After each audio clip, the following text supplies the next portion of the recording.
હાલ ચાલી રહેલા રમજાન માસમાં એનપીએસએસની શાળામાં સમય ફેરફાર અંગે પરિપત્ર જાહેર કરવામાં આવ્યો હતો.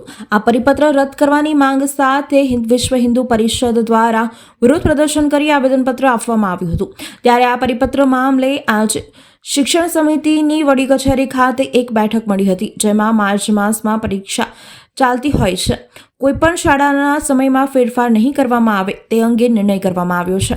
શૈક્ષણિક સત્રમાં 2 જ માસ બાકી હોય અને સમયમાં ફેરફાર માટે તમામ પરિપત્ર રદ કરવામાં આવ્યા છે. નિર્ણયની સાથે જ આગામી દિવસોના સમયમાં ફેરફાર કરવાની તમામ સત્તા શિક્ષણ સમિતિના અધ્યક્ષને અપાઈ છે. આ સમગ્ર મામલે શાસન અધિકારી શ્વેતા પારગી દ્વારા માહિતી આપવામાં આવી હતી.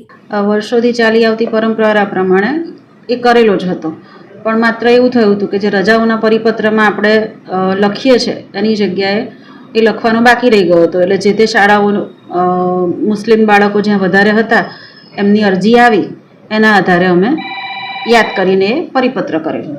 બેન, શું કહેશો? આજની બેઠક થઈ છે, બેઠકની અંદર કઈ રીતનો નિર્ણય કરવામાં આવ્યો છે?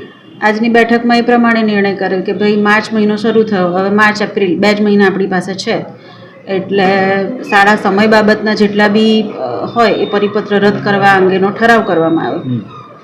અને બીજા કોઈ ક્લોઝર ઇન એડ કરવામાં આવે છે કે આના પછી આ વર્ષમાં જ રહેશે કે આગામી દિવસોમાં પણ આ વર્ષે તો આ કર્યો જ છે, પણ આગામી વર્ષમાં જે કંઈ બી આ પ્રકારના સમયને લગતા પરિપત્રો હોય એ અધ્યક્ષની મંજૂરી મેળવ્યા બાદ થશે.